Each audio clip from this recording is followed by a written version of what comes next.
Today, we're going to read the story of the Gruffalos Child.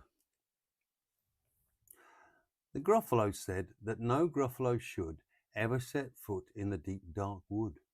Why not? Why not? Because if you do, the big bag mouse will be after you. I met him once, said the Gruffalo. I met him a long, long time ago. What does he look like? Tell us, Dad. Is he terribly big and terribly bad? I can't quite remember, the Gruffalo said. Then he thought for a minute and scratched his head.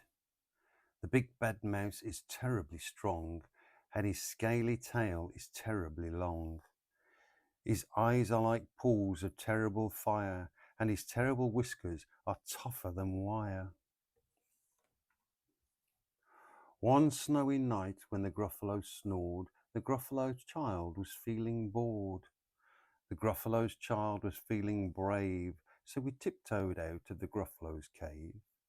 The snow fell fast and the wind blew wild. Into the wood went the Gruffalo's child. Aha, oh, a trail in the snow.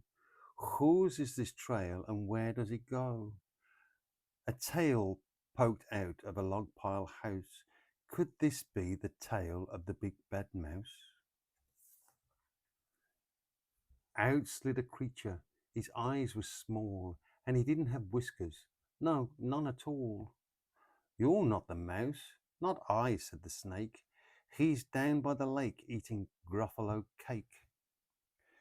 The snow fell fast and the wind blew wild. I'm not scared, said the Gruffalo's child. Aha, ho, ho, marks in the snow. Whose are these claw marks? Where do they go? Two eyes gleamed out of the treetop house. Could these be the eyes of the big bad mouse? Down flew the creature. His tail was short, and he didn't have whiskers of any sort. You're not the mouse. To-wit, to-oo. Not I, but he's somewhere nearby, eating Gruffalo pie. The snow fell fast and the wind blew wild. I'm not scared, said the Gruffalo's child. Aha, oh, the track's in the snow. Whose is this track and where does it go? Whiskers at last and an underground house. Could this be the home of the big bad mouse? Out slunk a creature. His eyes weren't fiery, his tail wasn't scaly, and his whiskers weren't wiry. You're not the mouse. Oh no, not me. He's under a tree drinking Gruffalo tea. It's all a trick, said the Gruffalo's child, as he sat on a stump where the snow lay piled. I don't believe in the big bad mouse. But here he comes, a little one, out of his house. Not big, not bad, but a mouse at least. You'll taste good as a midnight feast. Wait, said the mouse, before you eat. There's a friend of mine you ought to meet.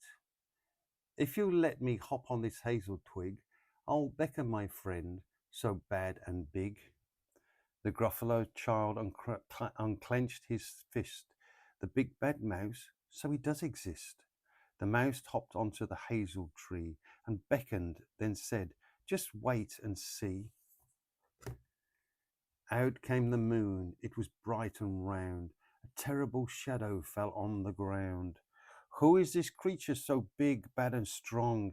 His tail and his whiskers are terribly long. His ears are enormous, and over his shoulder he carries a nut as big as a boulder. The big bad mouse, yelled the Gruffalo's child. The mouse jumped down from the twig and smiled. Ah, ho, ho, prints in the snow. Whose are these prints and where do they go? The footprints led to the Gruffalo's cave, where the Gruffalo's child was a bit less brave. The Gruffalo's child was a bit less bored. And the Gruffalo snored and snored and snored.